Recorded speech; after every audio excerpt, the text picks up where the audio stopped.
उसने बस अपना हाथ उठाया और एक मिसाइल तुरंत छूट गई। वह हवा में ही 1 दर्जन से अधिक वॉरहेड्स में बंट गई और हर एक ने अपने लक्ष्य को बिल्कुल सटीक निशाना बनाया। और यह अविश्वसनीय हथियार खुद टोनी स्टार्क ने बनाया था, जेरिको। लेकिन टोनी ने कभी सोचा भी नहीं था कि जिन चीजों को उसने बनाया वही उसकी जान के लिए खतरा बन जाएंगी। उसने अभी एक खरीदार के लिए हथियारों का प्रदर्शन खत्म किया था और काफिले में वापस लौट रहा था। तभी एक मिसाइल ने उनके वाहनों को निशाना बनाया। टोनी के साथ मौजूद सभी सैनिक मारे गए। वह चुपचाप वहां मरना नहीं चाहता था, इसलिए वह वाहन से बाहर निकला। तभी एक और मिसाइल उसके पास आकर गिरी।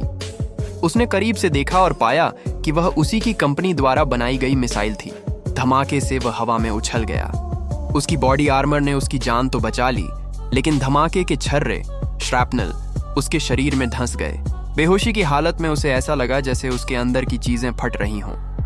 दर्द इतना असहनीय था कि वह बस चिल्ला सकता था। जल्द ही किसी ने उसके चेहरे पर हाथ रख दिया और सब कुछ अंधेरा हो गया। जब वह होश में आया तो सब कुछ बदल चुका था। उसकी नाक में एक लंबी नली डाली गई थी, जिसे उसने बड़ी मुश्किल से बाहर खींचा। 3 दिन तक बिना हिले डुले रहने के कारण उसका शरीर पत्थर जैसा अकड़ गया था। तभी उसने सामने एक आदमी को खड़ा देखा। वह समझ नहीं पा रहा था कि यह दोस्त है या दुश्मन। उसने पलटने की कोशिश की, तभी उसे अपने शरीर से जुड़ी एक पावर यूनिट महसूस हुई। उसने अपनी छाती पर बंधी पट्टियां फाड़ी और पाया कि उसके सीने में एक धातु का उपकरण धंसा हुआ था। वह समझ गया कि उसकी जिंदगी कभी पहले जैसी नहीं रहेगी। उस आदमी ने बताया कि बिना उस उपकरण के वह पहले ही मर चुका होता।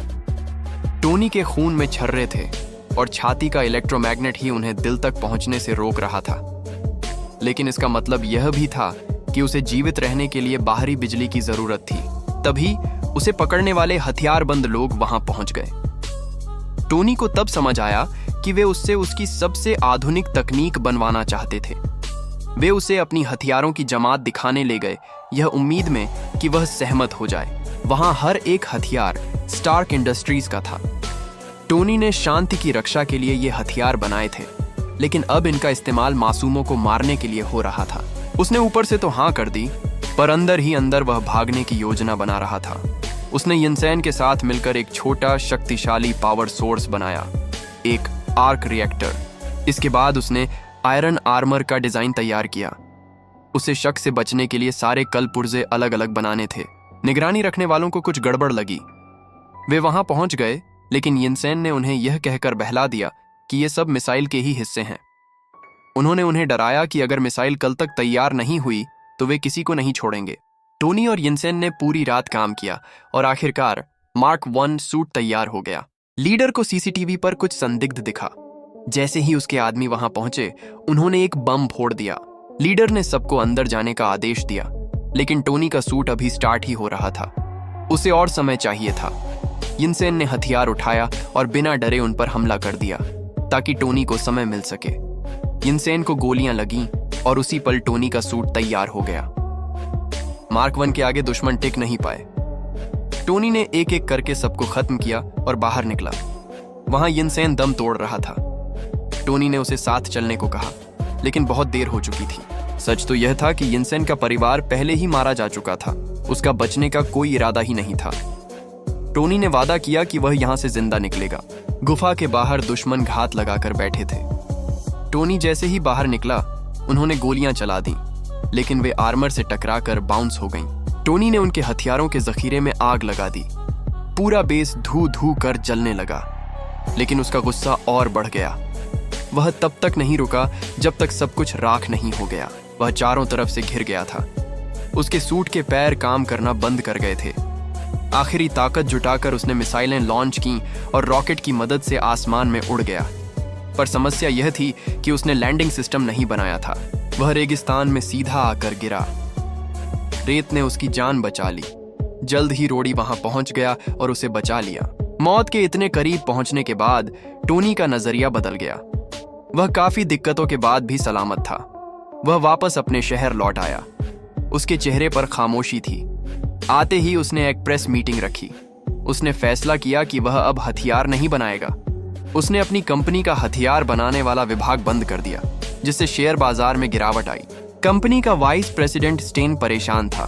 उसने टोनी को समझाने की कोशिश की, पर टोनी अडिग था।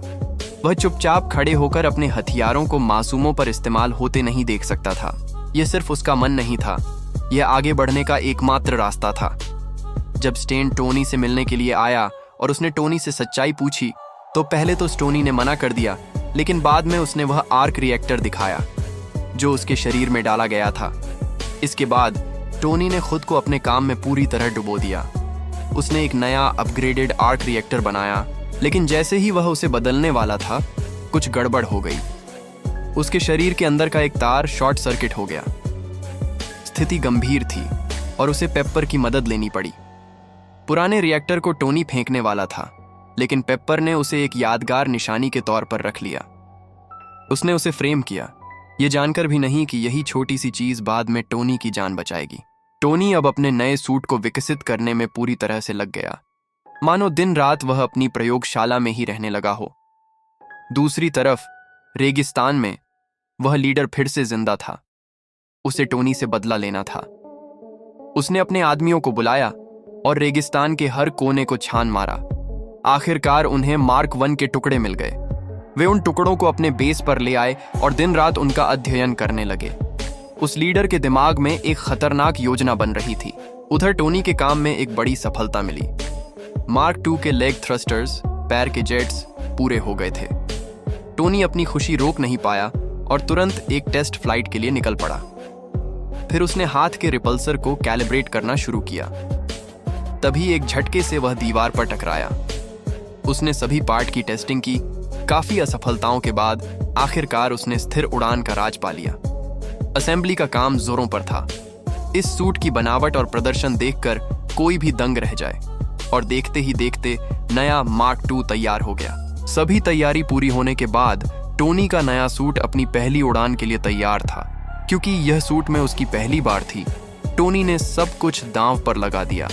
वह देखना चाहता था कि यह कितनी ऊंचाई तक जा सकता है, लेकिन 40,000 फीट पर पहुंचते ही सूट पर बर्फ जमने लगी। टोनी ने जार्विस की चेतावनी को नजरअंदाज कर दिया और ऊपर जाने लगा। अंत में पूरा सूट पूरी तरह जम गया। जार्विस के ऑफलाइन होते ही टोनी ने नियंत्रण खो दिया और सीधे नीचे गिरने लगा। जार्विस वापस आया और सूट टुकड़ों में बिखरने से पहले उसने उसे संभाल लिया। वह नीचे गिरने से बाल बाल बचा। उस रफ्तार के रोमांच ने टोनी को सूट का दीवाना बना दिया, लेकिन उसे नहीं पता था कि लैंडिंग पर एक और समस्या इंतजार कर रही थी। मार्क 2 इतना भारी था कि वह 3 मंजिलों के आर पार जाकर सीधे कार पर जा गिरा। टोनी अभी उस रफ लैंडिंग से उभर ही रहा था कि उसने पेपर का जन्मदिन का तोहफा देखा। वह निशानी देखकर उसका सारा गुस्सा पिघल गया। उसका दिल खुशी से भर उठा। उस एहसास ने उसे नई ऊर्जा दी। वह मार्क 3 बनाने में जुट गया। वजन की समस्या को हल करने के लिए इस बार उसने गोल्ड टाइटेनियम अलॉय का इस्तेमाल किया। इस बदलाव ने ताकत तो कम नहीं की, पर सूट को और हल्का और फुर्तीला बना दिया। उसने अपने क्लासिक रेड हॉट रॉड से प्रेरित होकर इसका रंग भी शानदार रखा। उसने फिनिशिंग टच के लिए जार्विस को छोड़ा और खुद बाहर निकला। टोनी को लगा कि उसे दुनिया के सामने आना चाहिए, पर तभी उसे पता चला कि उसके हथियारों का इस्तेमाल अभी भी मिलिटेंट्स कर रहे थे। साफ था कि कंपनी के अंदर से कोई गद्दारी कर रहा था। टोनी गुस्से में घर लौटा। तब तक मार्क 3 तैयार हो चुका था। टीवी पर मासूमों का कत्लेआम देखकर टोनी के अंदर एक ऐसी आग भड़की जो बुझ नहीं सकती थी। उसने मुट्ठी भींची और फैसला किया कि अब उन राक्षसों को आयरन फ्यूरी का असली रूप दिखाना होगा। उसने सूट पहना और खुद को तैयार किया। आयरन मैन अब तैयार हो चुका था। दूसरी तरफ मिलिटेंट्स को जरा भी अंदाजा नहीं था कि उनके साथ क्या होने वाला है। उन्होंने महिलाओं और बच्चों को बंधक बना रखा था और वे उन पुरुषों को मारने ही वाले थे। जब सारी उम्मीदें खत्म होती दिख रही थीं, तभी टोनी मार्क 3 सूट पहनकर आसमान से गिरा और सीधे उनके बीच में लैंड किया। उसने एक मिलिटेंट को रिपल्सर ब्लास्ट से सीधे उड़ा दिया। जब उसने एक थग को मासूम बच्चे को ढाल बनाते देखा, तो टोनी ने कोई जल्दबाजी नहीं की। उसने बहुत सावधानी से निशाना लगाया ताकि किसी भी बेगुनाह को खरोंच तक न आए। जैसे ही टारगेट परफेक्ट लगे, उसने फायर कर दिया। उसने दीवार के पीछे छिपे एक दुश्मन को बाहर खींच निकाला और ग्रामीणों के हवाले कर दिया। काम पूरा करके जैसे ही टोनी वापस जाने के लिए उड़ा, किसी ने अंधेरे से उस पर अचानक हमला कर दिया। धमाके के बाद टोनी जमीन पर गिरा, पर वह हार मानने वाला नहीं था। वह फिर खड़ा हुआ और उसने अपने लेजर से दुश्मन के हथियार को ध्वस्त कर दिया। वह मिलिट्री टैंक चकनाचूर हो गया। उसने वह इलाका पूरा जलाकर राख कर दिया।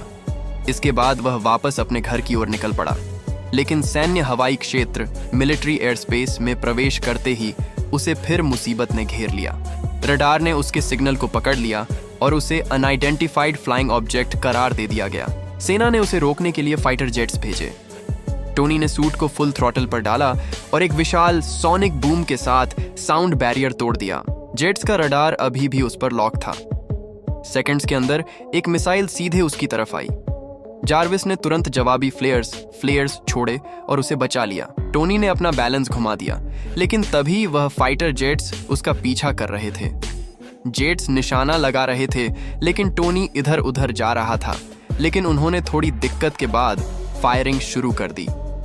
टोनी ने अचानक हवा में रुककर पायलट को चकमा दिया। वह जेट के नीचे छिप गया। रोडी को पता चल गया था कि वह टोनी है, पर वह कुछ बोल नहीं सकता था।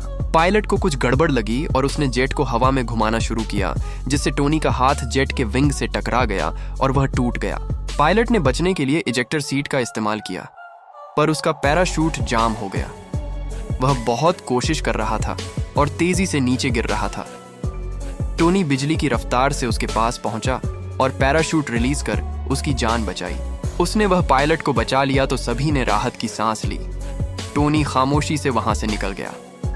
उधर वह बार्ड लीडर अपना बेस तबाह होते देख गुस्से से पागल हो रहा था। उसने अपने बिजनेस पार्टनर स्टेन से संपर्क किया और उसे अल्टीमेट हथियार बेचने की बात की। वह हथियार कोई और नहीं बल्कि मार्क 1 का वही पुराना प्रोटोटाइप था। लीडर आयरन सैनिकों की फौज का सपना देख रहा था, पर स्टेन को असलियत पता थी। स्टेन ने लीडर को सोनिक डिवाइस से पंगु बना दिया। वह जानता था कि असली आर्क रिएक्टर का राज सिर्फ टोनी के पास है और उसे पावर देने के लिए टोनी को मारना जरूरी है। उसने वह सभी को खत्म कर दिया और वहां से निकल गया। स्टेन वह गद्दार था जिसे टोनी ढूंढ रहा था। उसने रिसर्चर की टीम बनाई। उसने सेक्शन 16 बनाकर आयरन मॉन्गर प्रोटोटाइप पर काम शुरू कर दिया। टोनी को इसकी खबर मिल चुकी थी। उसने पेपर को कंपनी से सारी गोपनीय फाइलें कॉपी करने भेजा। पेपर ने सब देख लिया था कि टोनी ने हथियारों का धंधा क्यों छोड़ा था। जैसे ही वह सब कॉपी कर रही थी, तभी स्टैन वहां आ पहुंचा। स्टैन को देख के पेपर घबरा गई। स्टैन को पेपर पर शक हुआ, पर वह निकल गई। बाद में स्टैन को फाइल्स का पता चला तो वह टोनी पर हमला करने के लिए मजबूर हो गया। पेपर की कॉल उठाने से पहले ही स्टेन ने टोनी पर सोनिक हथियार से हमला किया और उसकी छाती से आर्क रिएक्टर खींच लिया। बिना इलेक्ट्रोमैग्नेट के टोनी की मौत बस कुछ ही मिनटों की दूरी पर थी। उसका शरीर धीरे धीरे काम करना बंद होने लगा। स्टेन उसे मरने के लिए छोड़कर चला गया। टोनी के पास एक आखिरी मौका था बचने के लिए। वह किसी तरह खड़ा हुआ और घिसटते हुए उस पुराने डिस्प्ले रिएक्टर तक पहुंचा, लेकिन तभी उसका शरीर पूरी तरह से सुन पड़ गया। वह हार मानने ही वाला था, लेकिन उसके एक रोबोट ने उसकी मदद की। फिर टोनी ने उसे नीचे पटका और अपने सीने में फिट कर लिया। रोडी समय पर पहुंचा और टोनी को बचाने के लिए उसका सूट तैयार किया। टोनी इस बार खूब गुस्से में था। उसने टूटी हुई गाड़ी को हटाया और वह पेपर को बचाने निकल गया। स्टेन ने बाहर कर रिएक्टर आयरन मॉन्गर सूट में लगाया और उसे पहनकर तैयार था। पेपर और उसकी टीम जैसे ही लैब में आई, स्टेन ने हमला कर दिया। वह पेपर का पीछा करने लगा। स्टेन पेपर को मारने ही वाला था, तभी टोनी सही समय पर पहुंच गया। टोनी ने पेपर को बचा लिया और दोनों के बीच लड़ाई शुरू हुई। स्टेन ने टोनी को सड़क पर कुचल दिया। टोनी के पास हथियार खत्म हो गए थे। वह बुरी तरह फंस चुका था। टोनी ने अपने आर्क रिएक्टर से हमला किया। स्टेन दूर जा गिरा। स्टेन ने टोनी के सामने गाड़ी फेंकी जिसमें लोग थे। टोनी उन्हें बचाने के लिए गाड़ी पकड़ी और जैसे ही नीचे रखी, वह गाड़ी फुल स्पीड में टोनी के ऊपर से चली गई। स्टेन ने उसे हवा में उछाला और मिसाइल से निशाना बनाया, पर सूट की मजबूती ने उसे बचा लिया। स्टेन टोनी पर भारी पड़ रहा था। स्टेन ने उसका हेलमेट कुचल दिया, जिससे टोनी का डिस्प्ले सिस्टम खराब हो गया। स्टेन ने फायरिंग शुरू कर दी। उसने टोनी पर मिसाइल फायर की। एक भयानक ब्लास्ट हुआ। टोनी मरते मरते बचा। टोनी ने अपनी हवाई ताकत का इस्तेमाल कर स्टेन को ऊपर ले जाने का सोचा। स्टेन टोनी के झांसे में आ गया।